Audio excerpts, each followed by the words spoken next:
कृष्णाय वासुदेवाय देवकी नंदनाय च अशेष क्लेशनाशाय गोविंदाय नमो नमो।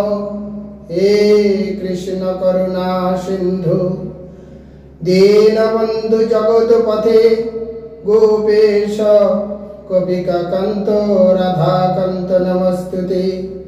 तप्त कांचन गौरंगी राधे वृंदावनेश्वरी वृषभानुसुते देवी प्रणमामि हरे प्रिये।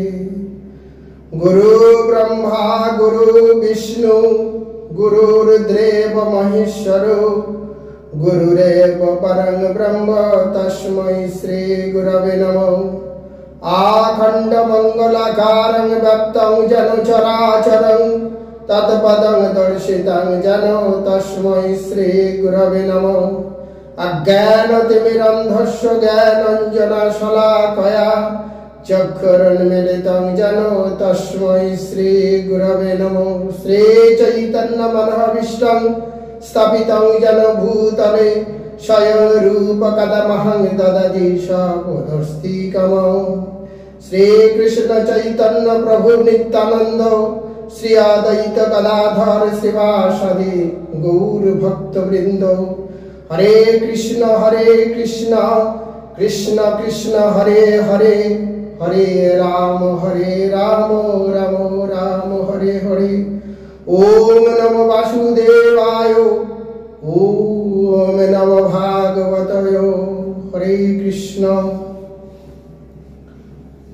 भागवतेर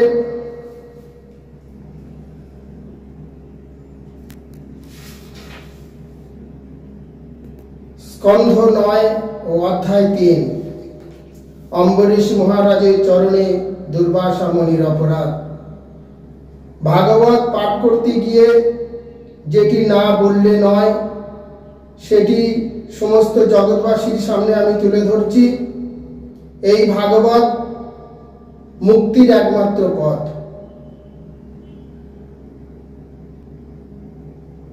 কেননা এই ভাগবত শ্রবণ করে মুক্তিপ্রাপ্ত হয়েছিলেন রাজা পরীক্ষিত। কলির প্রারম্ভে কলির দ্বারা বশীভূত হয়ে শ্রমিক মুনির গলায় মৃত সাপ জড়িয়ে দিয়ে পুত্র শৃঙ্গীর দ্বারা অভিশপ্ত হয়ে 7 দিনের মধ্যে মৃত্যু হবে, এই কথা রাজা পরীক্ষিত শোনার পরে তার পুত্র জনমেজয়ের হাতে সমস্ত রাজ্যভার দায়িত্ব দিয়ে তৎক্ষণাৎ তিনি ছুটে চলেছেন 60,000 সাধু সন্ত উপস্থিত সৈনিকী আশ্রমে। যেখানে গিয়ে তিনি দুটি প্রশ্ন করছেন, মানুষের সারা জীবনের কর্তব্য কি আর মৃত্যু পথযাত্রীর কর্তব্য কি। সাধু সন্তরা যেসব উত্তর দিচ্ছেন তার মনোগত হচ্ছে না। এমন সময় উপস্থিত হয়েছেন সুখদেব গোস্বামী। সুখদেব গোস্বামী বললেন, পরীক্ষিত তোমার কোনো চিন্তা নেই, তুমি তো অনেক সময় 7 দিন পেয়েছো, এই 7 দিনে তুমি মোক্ষ প্রাপ্ত হবে। এই 7 দিন তোমাকে কি করতে হবে না ভাগবত শ্রবণ করতে হবে। তাই কলিহত জীব উদ্ধার হতে গেলে ভাগবত শ্রবণ করতে হবে। কিন্তু এই সনাতন হিন্দু ভাইরা ভাগবত শ্রবণের নামে ভাগবত পাঠের নামে যে সকল ধর্মীয় স্থানে যে সকল ধর্মীয় সভায় ভাগবত পাঠ হয় কেবলমাত্র ভাগবত রেখে নিজের জ্ঞানের কথা বিস্তার করে। কিন্তু এই ভাগবত ভগবানের স্বার্থ রূপ কৃষ্ণদ্বৈপায়ন ব্যাসদেব বলেছিলেন, গণেশজি লিখেছিলেন, সেই যে সংস্কৃত ভাষা সেই ভাষাটাকে আপনাদের শ্রবণ করতে হবে এবং সেই সংস্কৃত ভাষা সুন্দর করে তার যেটা মানে হবে সেটাও আমি সুন্দর করে আপনাদের বুঝিয়ে দেব। তাই সমস্ত সনাতন ভাইদের বলছি, আপনারা এই সংস্কৃত ভাষা সুন্দরভাবে শ্রবণ করুন পরীক্ষিত মহারাজের মতন মুক্তি পাওয়ার জন্য, এবং তার সেই সংস্কৃতের মানে সুন্দর করে আমি আপনাদের বুঝিয়ে বলবো। তাই আজকের ভাগবতের স্কন্ধ 9 অধ্যায় 3 অম্বরীশ মহারাজের চরণে দুর্বাসা মুনির অপরাধ নিয়ে আপনাদের শোনাচ্ছি। আপনারা মন দিয়ে শ্রবণ করুন শুদ্ধ চিত্তে, পবিত্র দেহে এবং মুক্তি প্রাপ্ত হন। সুখদেব গোস্বামী বলছেন, না ভাগো না ভাপত্তং ঝং ততং ভ্রাতর কবিবং সবিষ্টং ব্যবজন দয়াং ব্রহ্মচারিণ মাগতম। সুখদেব গোস্বামী বললেন, নভাগার পুত্র নাভাগা দীর্ঘকাল গুরুগৃহে বাস করছিলেন। তাই তার ভাইয়েরা মনে করেছিলেন যে তিনি গৃহস্থ আশ্রম অবলম্বন করার জন্য আর ফিরে আসবেন না। অতএব তারা তার জন্য তাদের পিতার সম্পত্তির কোনো অংশ না রেখেই নিজেদের মধ্যে তা বন্টন করে নিয়েছিলেন। নাভাগ যখন তার গুরুগৃহ থেকে ফিরে এসেছিলেন তখন তাদের পিতাকে তার সম্পত্তির অংশ বলে নির্দেশ করেছিলেন। তাহলে নভগের পুত্র নাভাগ দীর্ঘদিন গুরুগৃহে ছিলেন। তিনি যখন ফিরে এলেন তখন তিনি দেখলেন তার সমস্ত সম্পত্তি ভাইরা ভাগ করে নিয়েছে, এবং ভাইদের কাছে যখন তিনি বললেন যে আমার সম্পত্তি দাও, তারা বললেন সম্পত্তি আমরা নিয়ে নিয়েছি, এখন অবশিষ্ট আছে পিতা, ওই পিতাই তোমার। ভ্রাতর ভাঙত কিং মচ্ছং ভজাম পিতরং তব তাং মমার্চস্ত তাং ভাং খুরমা পুত্রক তদা দ্বিধা। নাভাগ জিজ্ঞাসা করেছিলেন, হে ভ্রাতাগণ, আমার জন্য আপনার পিতার সম্পত্তির অংশরূপ কি রূপ রেখেছেন? জ্যেষ্ঠ ভ্রাতারা উত্তর দিয়েছিলেন, আমরা তোমার অংশস্বরূপ আমাদের পিতাকে রেখেছি। কিন্তু নাভাগ যখন তার পিতাকে জিজ্ঞাসা করেছিলেন, পিতৃদেব, আমার জ্যেষ্ঠ ভ্রাতারা আপনাকে আমার সম্পত্তির অংশরূপে প্রদান করেছেন, তখন তার পিতা উত্তর দিয়েছিলেন, হে বৎস, তাদের সেই উক্তি প্রতারণামূলক, তাদের সেই বাক্য বিশ্বাস করো না, আমি তোমার সম্পত্তির অংশ হতে পারি না। তাই পুত্র বাবাকে জিজ্ঞাসা করেছিল, বাবা, আমার তো কোনো সম্পত্তি দাদারা দেয়নি, আমার সম্পত্তি তোমাকেই নির্দেশ করেছে। বাবা বলল, পুত্র, তুমি এ কথায় বিচলিত হয়েও না, আমি তোমার সম্পত্তির অংশ নই, এগুলো তুমি ওদের কথায় বিশ্বাস রেখো না। এবং গিরাশত্র মাস তচ্চদহস সুমেধস ষষ্ঠং ষষ্ঠ মুপেতচ্চাহং কবে মুচ্ছন্তি কর্মণি। নাভাগের পিতা বলেছিলেন, অঙ্গিরীয় গোত্র ঋষিরা এক মহাযজ্ঞ অনুষ্ঠান করছেন, কিন্তু যদিও তারা অত্যন্ত বুদ্ধিমান, তবুও তারা ষষ্ঠ দিবসের যজ্ঞ অনুষ্ঠান করতে মোহপ্রাপ্ত হয়ে তাদের কর্তব্য সম্পাদন ভুল করবেন। অঙ্গিরীয় গোত্র ঋষিরা, বাবা বললেন, নাভাগের পিতা বললেন, অঙ্গিরীয় গোত্রীয় অর্থাৎ এক ধরনের ঋষিরা একটি মহাযজ্ঞ করছে, সেই মহাযজ্ঞে বহু ধন দৌলত অর্থ দিয়ে তারা যজ্ঞ করবে, কিন্তু যজ্ঞের শেষে তারা যখন ভগবান প্রাপ্ত হবে সব কিছু তারা রেখে চলে যাবে, তুমি সেখানেই যাও। তাং স্তাং সংশয়া সুপ্তে দেব বৈশ্যদেব মহাত্মনা তে সুচ্চন্ত ধনং সত্র পরিশেষিতমাত্মনা দাস সন্তিতে হত তানর্চ ততস গৃহীতবান যথা তস্मै দত্ত যজু স্বর্গত সত্র পরিষে নামা। নাভাগের পিতা বলেছিলেন, তুমি সেই মহাত্মাদের কাছে যাও এবং বৈশ্যদের সুসম্বন্ধীয় দুটি বৈদিক মন্ত্র বর্ণনা করো। সেই মহর্ষিরা যজ্ঞ সমাপ্ত হলে যখন স্বর্গলোকে যাবেন তখন তারা যজ্ঞাবিষ্ট সমস্ত ধান তোমাকে প্রদান করবেন, অতএব তুমি সেখানে যাও।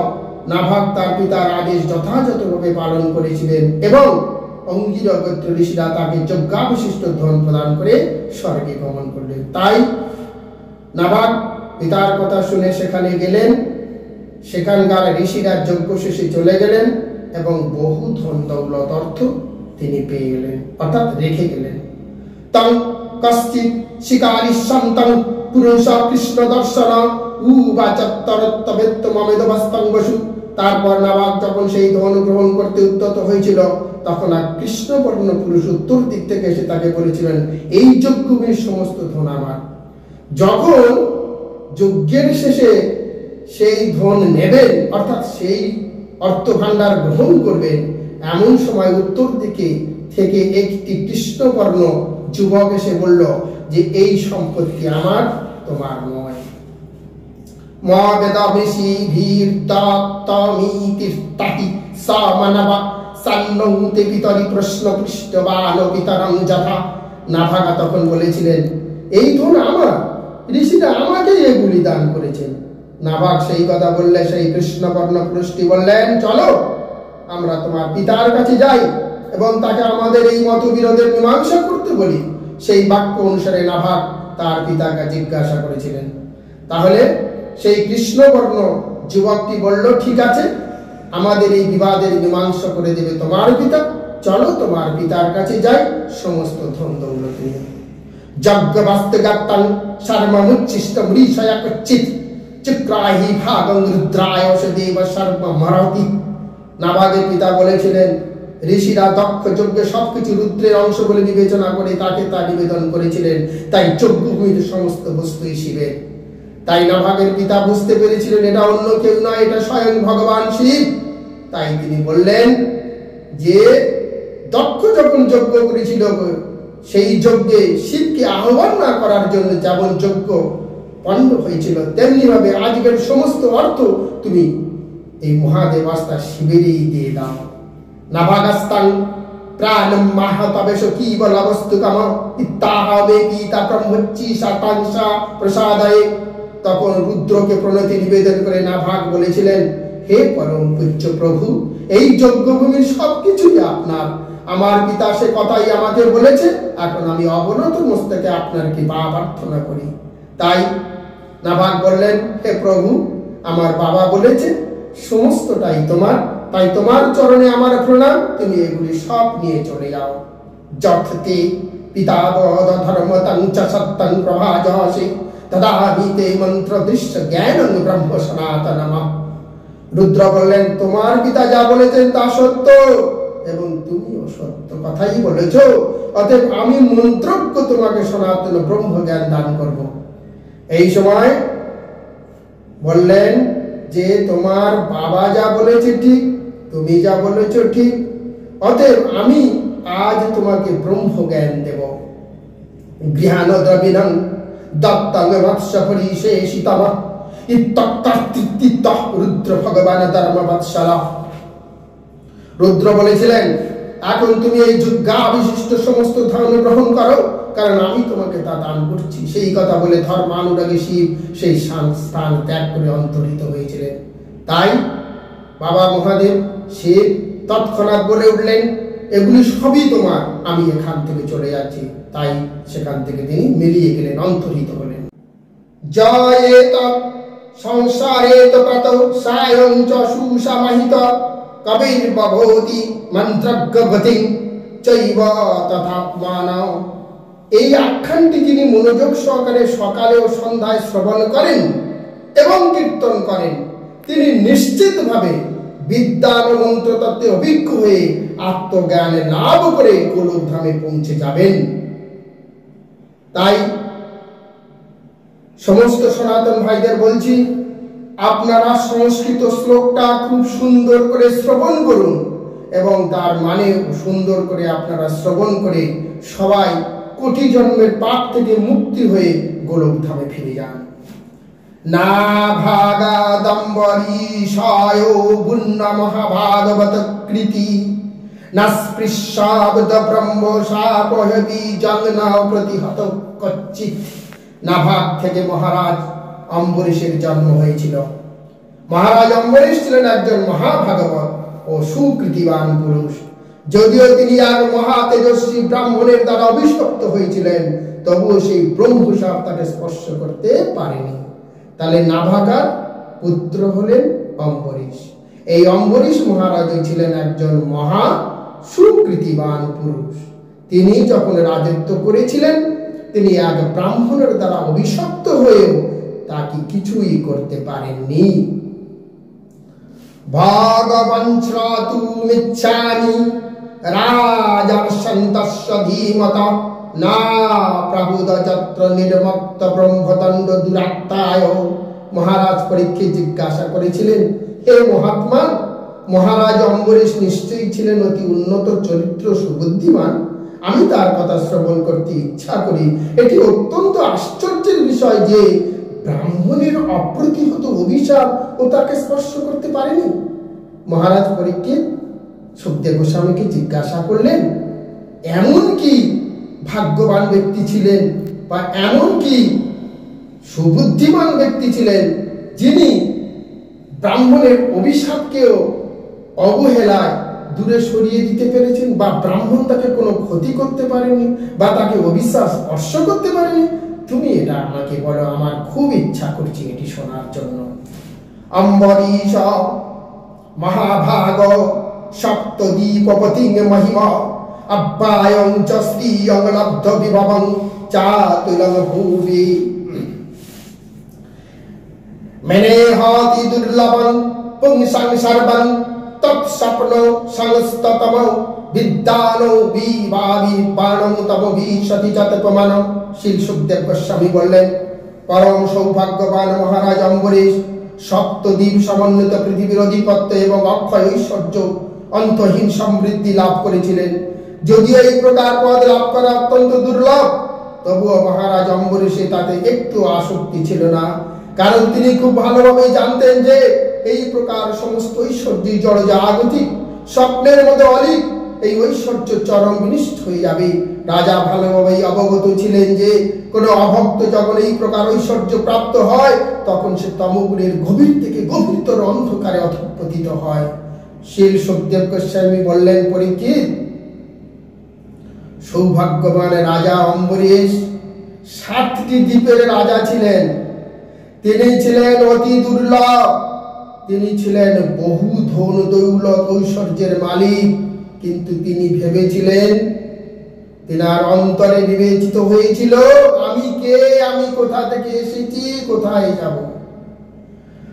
আমার এই ধন দৌলত অর্থ কেবলমাত্র অনিত্য, তাই সে গভীরতম গুণে কোনোভাবেই আচ্ছন্ন হননি। এই জগতের সমস্ত ব্যক্তি যখন বহু অর্থের মালিক হয়ে ওঠেন তখন তারা তমগুণে আচ্ছাদিত হয়ে পড়ে, কিন্তু অম্বরীশ মহারাজ তেমনটি ছিলেন না। বাসুদেব ভগবতী তদ্ভক্তেষু চ সাধুষু প্রাপ্ত ভাবং পরং বিশ্বং জনেতাং লুষ্ট্রবত সীতাম। মহারাজ অম্বরীশ ছিলেন ভগবান শ্রী বাসুদেব এবং ভগবত ভক্ত মহাত্মাদের এক পরম ভক্ত। তার এই ভক্তির প্রভাবে তিনি সমগ্র জড়জগৎকে একটি মাটির ঢেলার মতো তুচ্ছ বলে মনে করেছিলেন। মহারাজ অম্বরীশ মনে করেছিলেন, এই জগতে কেবলমাত্র বাসুদেব ছাড়া আর কিছু নেই। বাসুদেব অর্থাৎ ভগবানকে ভক্তি করা ছাড়া এই জগতে যা কিছু আছে সবকিছু একটি মাটির ঢেলা ছাড়া আর কিছু নেই। তাই তিনি সবকিছুকে ধন দৌলত অর্থকে একটি মাটির ঢেলার সঙ্গে সামঞ্জস্য করেছিলেন। সবেই মানা কৃষ্ণ পদারি বিন্দয়া বাহ চাংসি বৈকুণ্ঠ গুণানুবর্ণনে কারৌ হরের মম ধীরমর্চনাদিষু শ্রুতিং চাকারচ্যুত শতকথদয়ে মুকন্দলিঙ্গলয় দর্শন দৃশ্যৌ তলাবৃত্ত গাত্র স্পর্শ হঙ্গ সঙ্গমম ঘ্রাণং চ তৎপদৌ সারজ সৌরভে শ্রেমত্তলস্যনশরং তদর্পিতে পদৌ হরে ক্ষেত্রপদানুসর্পণে শিরহৃষিকেশ পদাভিবন্দনে কামং চ তস্যে ন তু কামকাম্মায়া যতত্ত শ্লোক জনশ্রয়ারোতি। মহারাজ অম্বরীশ সর্বদা তার মনকে শ্রীকৃষ্ণের পাদপদ্মে ধ্যানে, তার বাণী ভগবানের বাণী, তার হস্তর মন্দির, তার সমস্ত কিছু দেহ কৃষ্ণ ছাড়া আর কিছু নেই। তিনি সমস্ত কিছু জিনিসের মধ্যে হাত দিয়ে বলতেন সবকিছুর মধ্যেই কৃষ্ণ। তার ঘ্রাণেন্দ্রিয়, তার ঘুম, তার সমস্ত কিছু চরণদ্বয় তীর্থস্থান মন্দিরে গমন করত। এবং তিনি প্রকৃতপক্ষে মহারাজ অম্বরীশ তার নিজের ইন্দ্রিয় সুখ ভোগের জন্য কোনো কিছু কামনা করেননি। তিনি ভাবতেন, ভগবান এই জগতে পাঠিয়েছেন, ভগবানের কাছে ফিরে যায় আমার জীবন। তাই সর্বদা তিনি ইন্দ্রিয়কে সংযত করে রেখে ভগবানের চরণে আত্মবলিদান করেছিলেন। এবং সদা কর্ম কাল পাবত্মনা পরাধি যজ্ঞে ভগবত্ত দুঃখজে সর্বত্র ভাবং বিদ ধর্ম হিমিমং তন্নিষ্ঠ বিপ্রাধীত শশায়। মহারাজ অম্বরীশ সর্বদা তার রাজকীয় কার্যকলাপ সমস্ত ফল পরতত্ত্ব পরম ভক্ত ভক্তকে ভগবান শ্রীকৃষ্ণকে সমর্পণ করে ভগবত ভক্ত ব্রাহ্মণদের উপদেশ অনুসারে অনায়াসে পৃথিবী শাসন করতেন। সমস্ত কিছু ভগবানের প্রতি অর্পণ করে এবং রাজ ব্রাহ্মণ এবং কুল ব্রাহ্মণদের কথা মেনে তিনি তার রাজত্ব পরিচালনা করতেন। ইজায় শস্যমেধৈরাধি যজ্ঞমৈশ্বরং মহাভীমত্তমচিতাঙ্গ দক্ষিণায় ততৈর্ব বিশিষ্ট শীত গৌতমাদবি অর্ধান্নাভি শ্রোতমসৌ সরস্বতীতাতমা। মরু প্রদেশে যেখানে সরস্বতী নদী প্রবাহিত হয় সেখানে অম্বরীশ মহারাজ অশ্বমেধ আদি যজ্ঞের দ্বারা যজ্ঞেশ্বর ভগবানের সন্তুষ্টি বিধান করেছিলেন। এই প্রকার যজ্ঞময় ঐশ্বর্য উপযুক্ত উপকরণ ব্রাহ্মণদের দক্ষিণা দান করার দ্বারা অনুষ্ঠিত হয়। যজ্ঞের যজমান রাজার প্রতিনিধিত্ব করে বিশিষ্ট অসিত গৌতম প্রভু মহাত্মারা এই সমস্ত যজ্ঞের তত্ত্বাবধান করেছিলেন। তাই অম্বরীশ মহারাজ একটি যজ্ঞ করেছিলেন মরু প্রদেশে, অর্থাৎ যেখানে কোনো গাছ জন্মায় না, বালি, সেটাকে আমরা মরু প্রদেশ বলি। সেখানে তিনি একটি যজ্ঞ করেছিলেন এবং সেই যজ্ঞে ব্রাহ্মণদের তিনি প্রচুর দান করেছিলেন এবং ব্রাহ্মণরা সেই যজ্ঞের প্রতিনিধিত্ব করেছিলেন। আর কেবলমাত্র তিনি সাধারণ মানুষ হিসেবে সেই ব্রাহ্মণদেরকে সমস্ত কিছু দান করা থেকে শুরু করে তাদের প্রতিনিধিত্ব থেকে করা শুরু করে সবকিছু তাদের দায়িত্ব তুলে দিয়ে তিনি একটি সাধারণ ব্যক্তি হিসেবে উপস্থিত ছিলেন। যস্য ক্রুতেষু বিভাগময়ী সদস্যরী তজজনা মহারাজ অম্বরীশের যজ্ঞে সুন্দর বস্ত্রে বিভূষিত সদস্যবর্গ এবং পুরোহিতদের, বিশেষ করে হোতা, উদ্গাতা, ব্রহ্মা এবং অধৈর্যদের ঠিক দেবতাদের মতো দেখতে, তারা গভীর উৎসব সহকারে নিমেষহীন দৃষ্টিতে যজ্ঞ দর্শন করতেন। মহারাজ অম্বরীশের যজ্ঞে সুন্দর বস্ত্রে বিভূষিতা, অর্থাৎ সমস্ত সুন্দর বস্ত্র ব্রাহ্মণদের পরিয়ে সেখানে সবাই মিলে একত্রিত বসে সেই যজ্ঞের দিকে তাকিয়েছিল। সারগনা প্রার্থিত যস্য জানু মানু জৈরমালা প্রিয় সিন্নদ্ভিরূপাগাদ্ভিরুত্তত্তত্তত্তশ্লোকচেষ্টিতমঃ। অম্বরীশ মহারাজ রাজ্যের নাগরিকেরা ভগবান লীলা কথা শ্রবণ এবং কীর্তন করতেন, তাই তারা দেবতাদের অত্যন্ত প্রিয় সর্বলোক উন্নতি হওয়ার বাসনা করতেন না। অম্বরীশ মহারাজের রাজ্যের নাগরিকরা এত সুন্দরভাবে ভগবানের লীলা কথা শ্রবণ করতেন, তারা মৃত্যু, স্বর্গ এসব সব ভুলে গিয়েছিলেন। কেবলমাত্র তাদের অম্বরীশ মহারাজের সেই লীলা কীর্তন শুনতে শুনতে তাদের জীবন কেটে যেত। সংবর্ধায়ন্তি যৎকাম্য সারাজ্য পরিভাবিত দুর্লভ নাপি সিদ্ধনাগমকন্দভীতি পশ্যত। যারা ভগবানের সেবা জনিত চিন্তায় আনন্দে মগ্ন, তারা সিদ্ধ পুরুষদের যা পরম প্রাপ্তি সেই সমস্ত বিষয়ে আগ্রহী নয়, কারণ হৃদয় নিরন্তর শ্রীকৃষ্ণের কথা চিন্তা করার ফলে যে দিব্য আনন্দ অনুভব হয় তার কাছে সিদ্ধ পুরুষদের সিদ্ধির তান্ত ঐতিহ্য। যে ব্যক্তি সংসারের মধ্যে থেকে নিরন্তর ভগবানের চরণে পড়ে, নিরন্তর ভগবানের সেবা করে, তারা সিদ্ধ পুরুষের থেকে আরো ঊর্ধ্বগতি প্রাপ্ত হয়। তাই তার মনে মনে ভাবে যে আমি কৃষ্ণ ছাড়া গতি নাই, কৃষ্ণ ছাড়া মৃত্যু নাই, কৃষ্ণ ছাড়া জগতেও আসা যায় না। তাই নিরন্তর কৃষ্ণ ভাবনায় মর্ত থাকার জন্য সিদ্ধ পুরুষরা তাদের কাছে কেবলমাত্র তুচ্ছ ব্যক্তি ছাড়া আর কিছু নাই। সইত্থং ভক্তি যোগেনা তাপযুক্ত না পার্থিব স্বধর্মেন হরিং প্রপ্রীণন সর্বন কামন শনৈর্জহি। এই পৃথিবীর রাজা অম্বরীশ এইভাবে ভগবত ভক্তি সম্পাদন করেছিলেন এবং সেই প্রচেষ্টায় কঠোর তপস্যা করেছিলেন। সর্বদা তার স্বরূপে ভগবানের প্রসন্নতা বিধান করে তিনি ক্রমশ সর্বপ্রকার জড়বাসনা পরিত্যাগ করেছিলেন। তার এই পৃথিবীর অম্বরীশ রাজা সমস্ত কিছু ঊর্ধ্বে ভগবানকে রেখে কঠোর তপস্যা করেছিলেন। তাই তার কাছে এই জগৎ তুচ্ছ, এই রাজত্ব তুচ্ছ, এই জগতের ধন দৌলত সবকিছু তার তুচ্ছ। তিনি ভাবতেন এগুলো কেবলমাত্র মুখ্য নয়, এগুলো গৌণ। তাই মুখ্য যেটি সেটি ভগবানের কথা তিনি চিন্তা করতেন। আরিধায় শ্রীকৃষ্ণাং মহিষ তুল্যশীলয়া যুক্ত সাং বৎসলং বীর দাদার সদিশব্রতম। ভগবান শ্রীকৃষ্ণের আরাধনা করার জন্য অম্বরীশ মহারাজ তারই মতো গুণবতী মহিষী সব 1 বৎসর কাল যাবৎ একাদশী এবং দ্বাদশী ব্রত পালন করেছিলেন। তাহলে অম্বরীশ মহারাজ তার গুণবতী মহিষী অর্থাৎ তার গুণবতী স্ত্রীর সঙ্গে একসঙ্গে তারা একাদশী এবং দ্বাদশী ব্রত দুটি পালন করেছেন। ব্রতান্তে কার্তিকা মাসি ত্রিরাত্রং সমপোষিত স্নাত কদাচিৎ কালিন্দাং হরি মধু বরয়র্পচয়ত। 1 বছর ধরে ব্রত ধারণ করার পর কার্তিক মাসে ত্রিরাত্র উপবাস করে তারপরে যমুনা স্নান করে মহারাজ অম্বরীশ মধুবনে ভগবান শ্রী অর্চনা করলেন। তাহলে 1 বছর ধরে তিনি কার্তিক একাদশী ব্রত পালন করে কার্তিক মাসে 3 রাত্রি জেগে যমুনায় স্নান করে ভগবান শ্রী অর্চনা করতে গেলেন। কোথায়? না মধুবনে। মহাভিষাক বিধানং সর্বপস্কর সম্পদা অভিষচ্চম্বর কল্পৈকর গন্ধর্বমল্লর্ণনাদিভি তাদকতন্তরতভবনং পূজায়ামসকেশরম ব্রাহ্মণংশ্চ মহাভাগনো সিদ্ধার্থনাতি ভক্তিতো।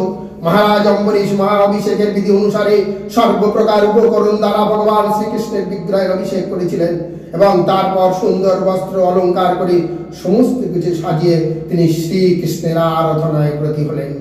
গবাং রুক্ষবিশালীনং রূপং গ্রীনং সুভাষ্য শ্যাম পায়ো শীলবয় রূপপৎসায় পুষ্কর সম্পদবনম প্रणेहानतं साधु विपक्वगृहेषु नर्पद्दूनाशीत भोजा इत्यादि जन्नांग्रे दादग्नं गुणवत्तमम लब्धकायमीरनुगत परनायकचक्रमे तस्सर्तातीते शक्कत दुर्वश भगवानो भूता।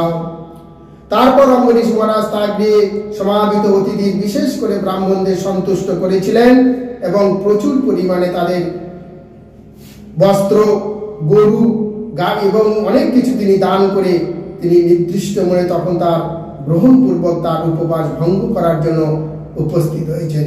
ঠিক তখন মহাশক্তিমান দুর্বাসা মুনি সেখানে উপস্থিত হলেন।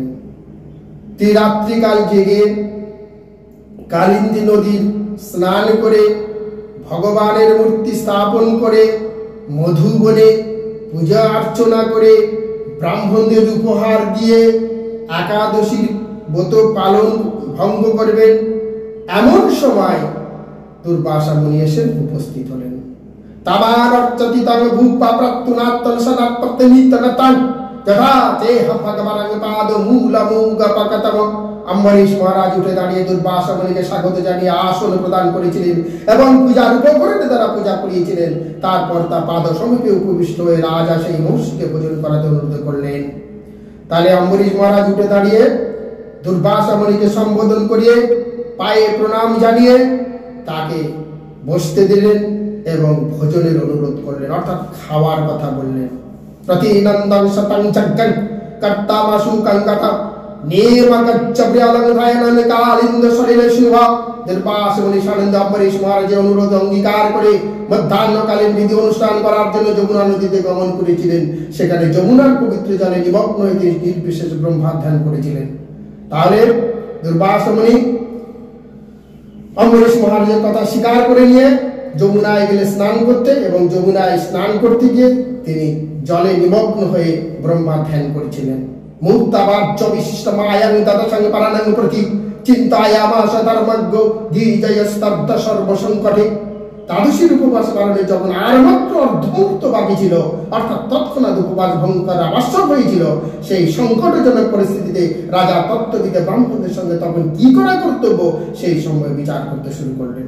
একদিকে দুর্বাসা মুনি, তিনি না এলে রাজা ভোজন করতে পারছেন না, অপরদিকে দ্বাদশী ব্রত ভঙ্গ হতে চলেছে। এই কি কর্তব্য অবস্থায় তিনি সমস্ত রাজন্যবর্গকে জিজ্ঞাসা করলেন, আমার এই মুহূর্তে কি করা উচিত? ব্রাহ্মণাতিক্রম দোষং দ্বাদশং যদ পারণে যৎকৃত্য সাধুমে ভূবধর্ম পারং বনস্পৃষ্টে অন্তঃসতে বলত করিষ্যে ব্রত পালনম অহূরাবত্তম বিপ্রহাসিত বিনশ্চিতিং চ তৎ। রাজা বললেন, ব্রাহ্মণকে অশ্রদ্ধা করলে মহাপাপ হবে, অথচ দ্বাদশী উপবাস ভঙ্গ করলে সেটাও ভাব হবে। অতএব হে ব্রাহ্মণগণ, আপনারা বিবেচনা করে বলুন আমি এখন এই মুহূর্তে কি করতে পারেন? কারণ ব্রাহ্মণদের মতে এইমাত্র আমার কি করা উচিত। তাই ব্রাহ্মণরা সবাই মিলে বললেন, এই অবস্থার মধ্যে আপনি কেবল একটি জল পান করতে পারেন, কেননা জল পান কোনো ভক্ষণের মধ্যে পড়ে না। ইত্তপ প্রসংরাজর্ষি চিন্তানায় মঙ্গমানস্য চূতম প্রতিষ্ঠান কুরুশ্রেষ্ঠ গীজাগমনামে বাসা। হে কুরু কুলশ্রেষ্ঠ রাজর্ষি, এইভাবে বিচার করে তার হৃদয়ের ভগবান অচ্যুতের ধ্যানপূর্বক একটি জল পান করে তিনি মহাযোগী দুর্বাস মুনির অপমানের প্রতীক্ষা করতে লাগলেন। তাহলে কি হলো না, এই মতো অবস্থায় অম্বরীশ মহারাজ জল পান করে তিনি দুর্বাসা মুনির আগমনের অপেক্ষা করতে লাগলেন।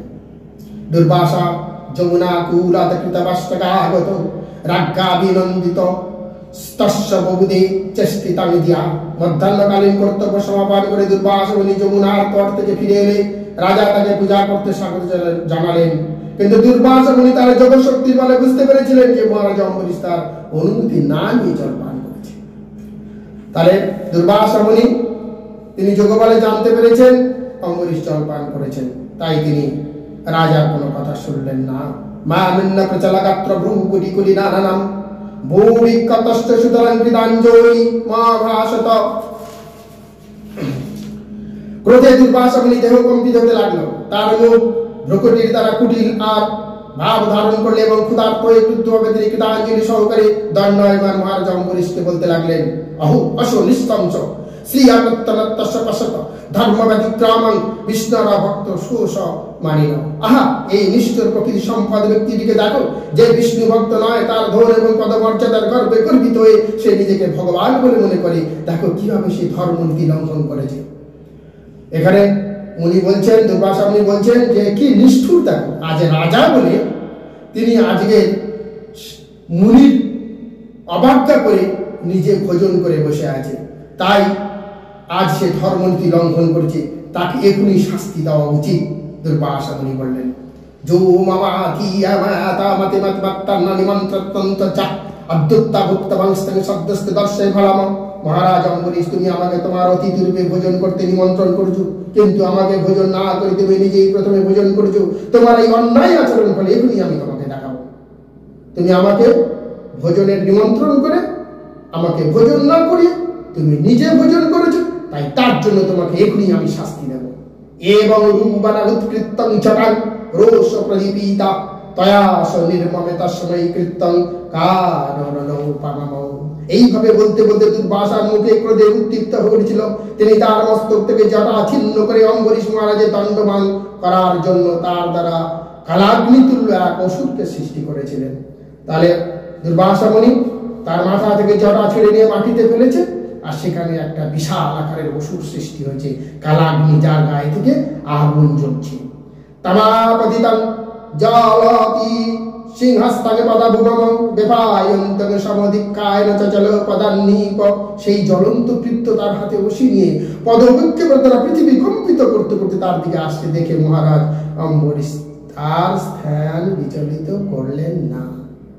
সেই যে অসুর আসছে আগুন হাতে করে নিয়ে, যার একটি পা মাটিতে ফেললে পৃথিবী কাঁপছে, কিন্তু ভগবানের সেবক ভক্ত তিনি সেখান থেকে এক পাও নাড়লেন না, কারণ তিনি জানেন এ জগতে ভগবান ছাড়া কারোর রক্ষা করার ক্ষমতা নাই। তাই তিনি একই জায়গায় দাঁড়িয়ে রইলেন। প্রাগদিষ্টং বৃত্ত রাখায়াং পুরুষেণ মহাত্মনং দদায় কৃত্যং তাং চক্রং ক্রুদ্ধ হিমা হিমিব পাবক।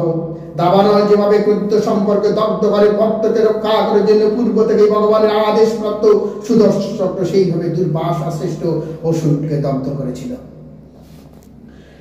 যখনই অম্বরীশ মহারাজের দিকে আসছে, তখনই সেই অসুরটিকে দগ্ধ করার জন্য ছুটে এলো ভগবানের সুদর্শন চক্র। তদা ভৃদুদ্রা বাদৌকি দীক্ষা সপ্রায়ং চ নিষ্ফলং দুর্বাসা দুদ্রুবে ভীত দেখু প্রাণ পরিপসায়। দুর্বাসা যখন দেখলো যে তার প্রয়াস ব্যর্থ হয়েছে এবং সেই চক্র দ্রুত বেগে তার দিকে এগিয়ে আসছে, তখন তিনি ভীত হয়ে প্রাণ রক্ষার জন্য চতুর্দিকে ধাবিত হতে লাগলেন। সেই অসুরকে বধ করে যখন সুদর্শন চক্র দুর্বাসা মুনির দিকে ছুটে আসছে, দুর্বাসা মুনি তখন ছুটেছে চারিদিকে।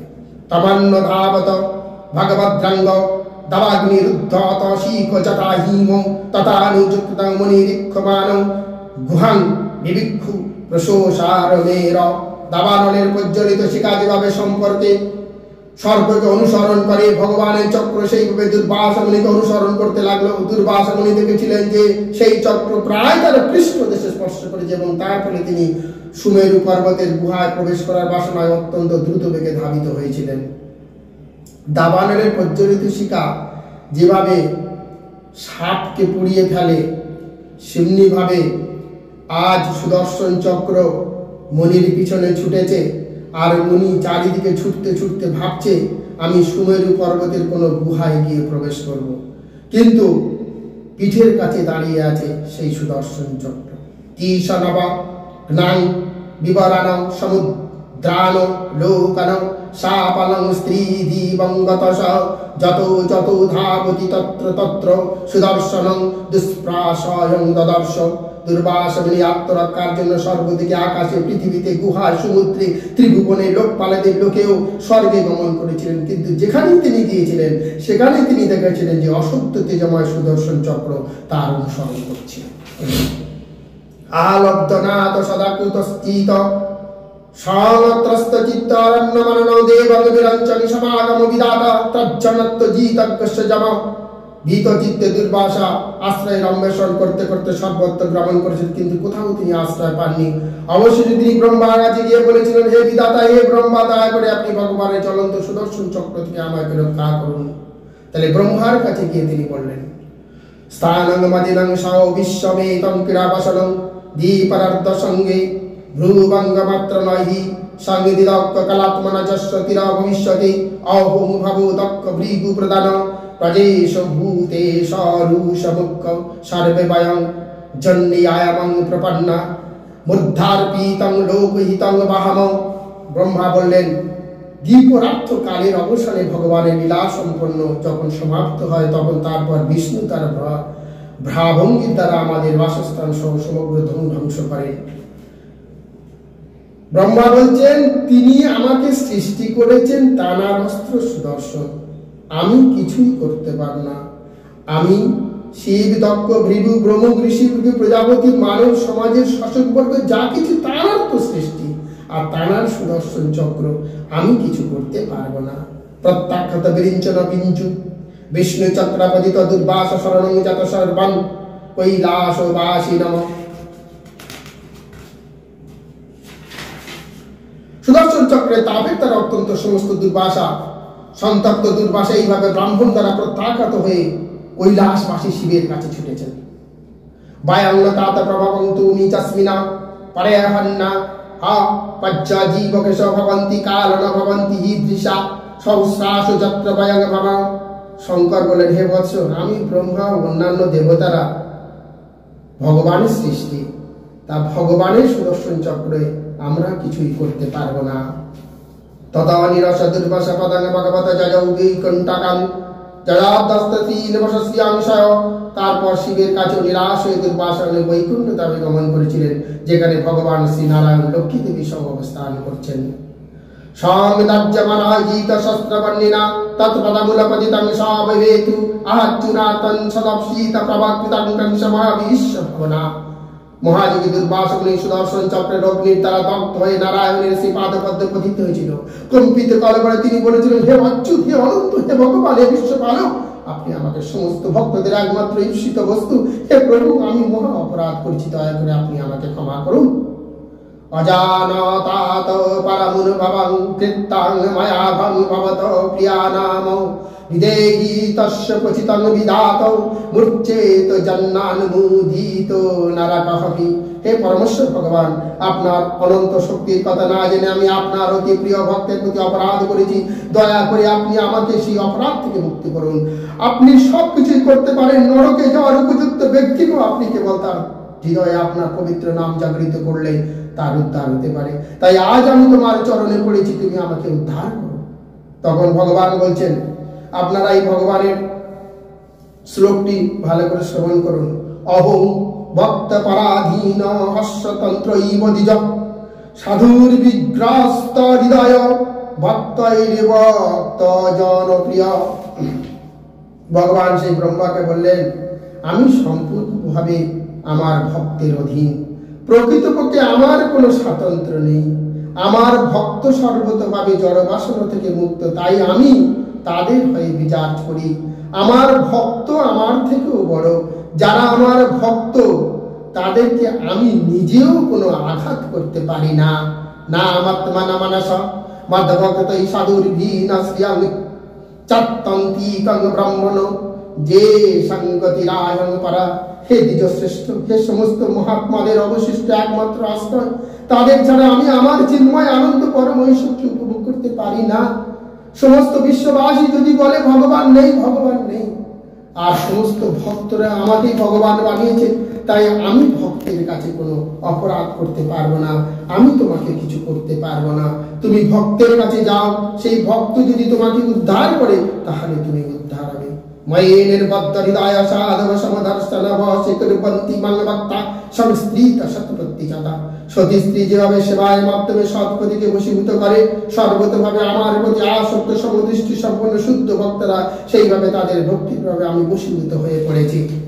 একজন দুরাচারী ব্যক্তিকে তার স্ত্রী তাকে সেবা দিয়ে যেমন সৎ পথে নিয়ে আসে, তেমনি ভাবে আমার ভক্তরা আমাকে সেবা করে তারা এত ঊর্ধ্বগতি প্রাপ্ত হয়েছে যে তাদের বিরুদ্ধে কোনো কিছু করার ক্ষমতা আমার নেই, আমি কিছুই করতে পারবো না। সাধব হৃদয় মজ্জং সাধনং হৃদয়ং তহম মদানাতেন জানন্তি নজ্জং তে হমনা কবি।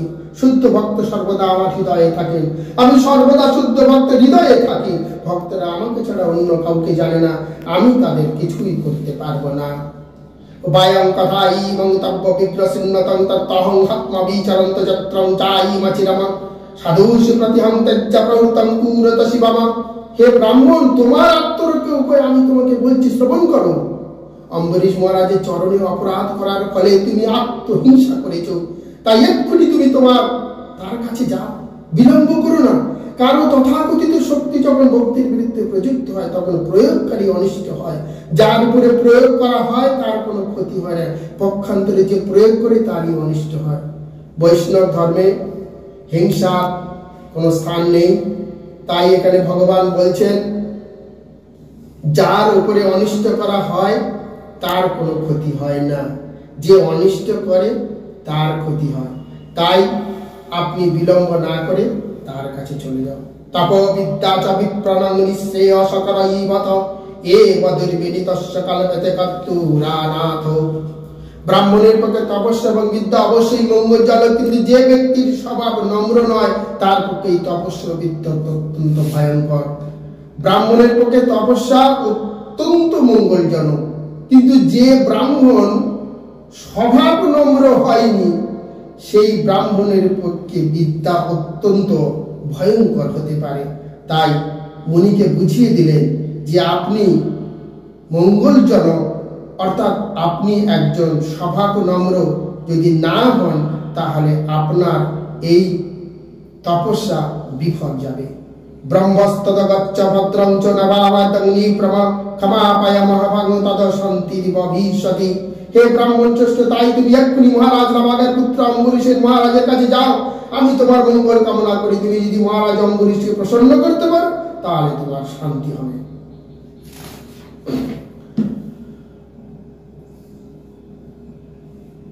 এ ব্রাহ্মণ, তুমি এক্ষুনি মহারাজ নবাগের পুত্রের কাছে গিয়ে, তাই মহারাজ অম্বরীশ দুর্বাসা মুনির উপাখ্যান থেকে এই শিক্ষা লাভ করা যায় যে সমস্ত দেবতা হলেন ভগবান শ্রী বিষ্ণু।